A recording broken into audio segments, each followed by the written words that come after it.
Have you ever felt a brilliant idea, a towering vision, a fire in your gut, a blueprint for a revolution, and then watched it flicker out a week later, leaving nothing but ashes? What did you do with that initial spark? You told everyone, didn't you? You broadcast your intention across every channel. You got the instant gratification, the applause, the heart eye emojis, the verbal congratulations that tasted like success. And then, nothing. What if that early applause wasn't encouragement? What if it was, in fact, the most insidious thief? The thief that stole your energy, your urgency, and the deep, silent power required to make the dream real. We are about to uncover the simple, profound truth of why the greatest creations are always born in the dark.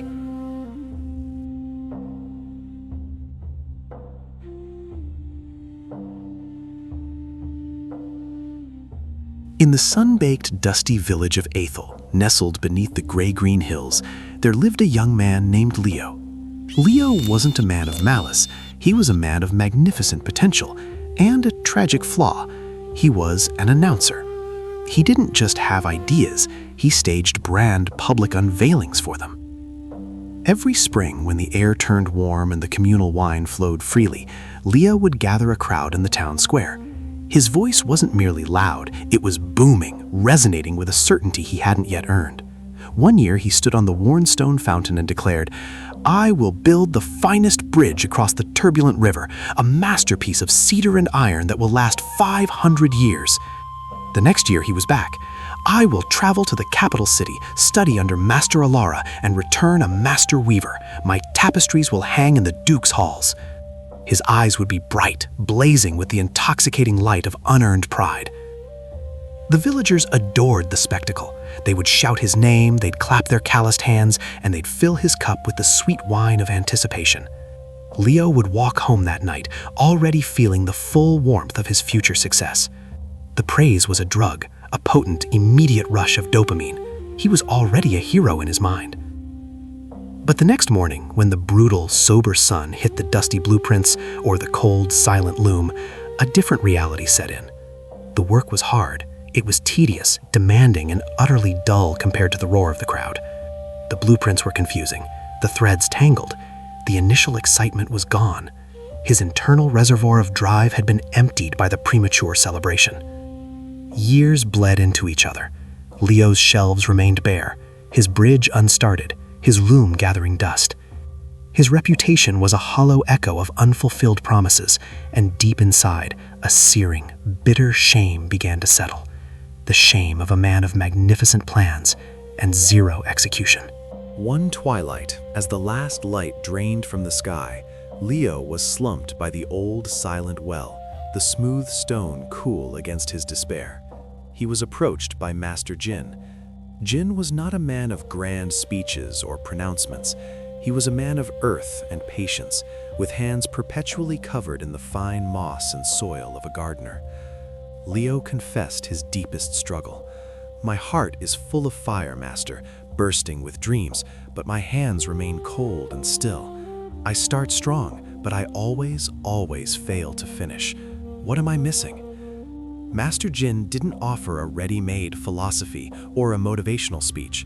He answered with a simple, unmistakable action that spoke volumes. "Come with me," he commanded.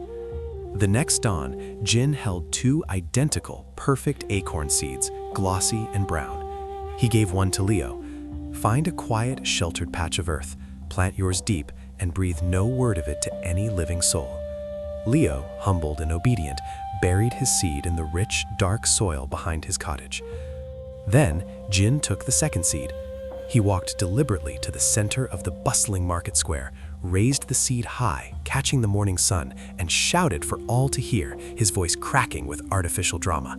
"Look upon this seed. We will all bear witness. It will become the greatest oak the valley has ever known. It will shade kings, and its roots will split mountains." The crowd, true to form, cheered wildly, their praise deafening. Jin placed the celebrated seed on a flat, exposed stone pedestal right in the center of the square. For weeks, Leo quietly tended the patch of dirt where his seed lay, seeing only darkness and feeling the quiet daily commitment of watering the unyielding earth. But the seed on the stone? Everyone walked past it, pointing and repeating the elder's grand words, validating its future without lifting a finger to help. The brutal sun beat down on it, the scavenging birds pecked at its vulnerable surface, and with every passing day it dried into a brittle, lifeless husk, a monument to empty promise. One morning, when Leo checked his patch, he saw a tiny, resolute green shoot, a miniature, perfect tree, emerge from the dark soil.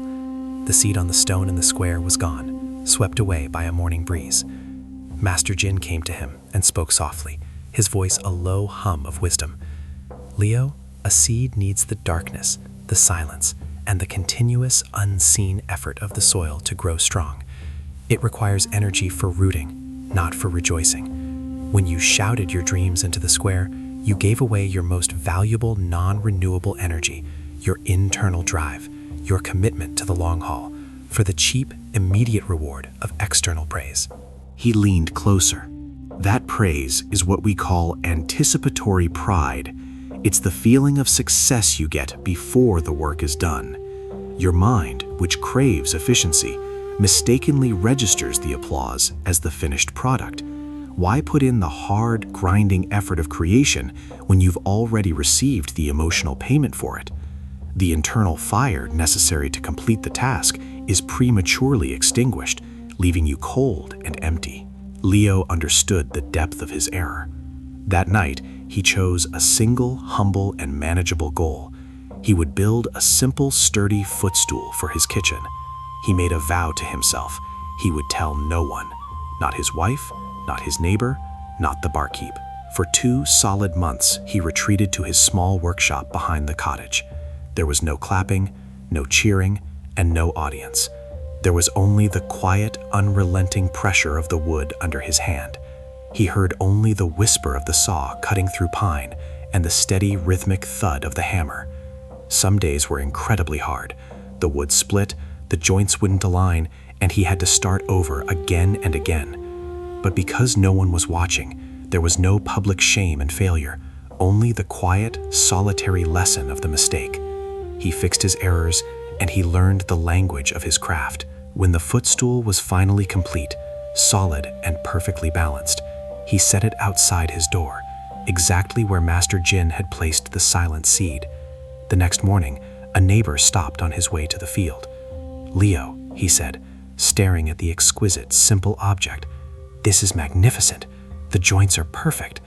When did you—" Leo just smiled, a real, deep, genuine smile that reached his eyes. "I've been working," he replied. He had tasted real pride, the silent, profound satisfaction of creation, the undeniable proof of his own sustained effort. He didn't need to speak of his future projects. His finished work did all the speaking for him.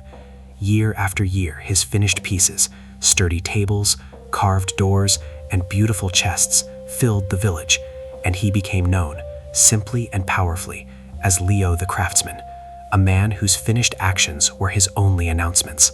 Think about your own life. How many powerful seeds of ambition have you left on the exposed, brittle stone of public announcement?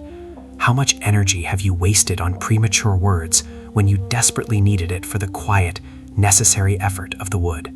Your biggest, most fragile, and most revolutionary dreams need protection. Keep them in the dark soil of your own effort. Let the work be the secret.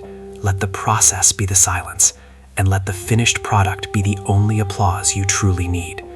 Because the world does not need to know what you are building. It only needs to see and use what you have built. The next time that electric urge to boast or broadcast hits you, pause, take a deep breath, and stay quiet. The tree will grow, and when it is strong, everyone will see it without you saying a single word. If this parable resonated with you, subscribe to Awakening Parables for more stories on finding silent strength and true accomplishment.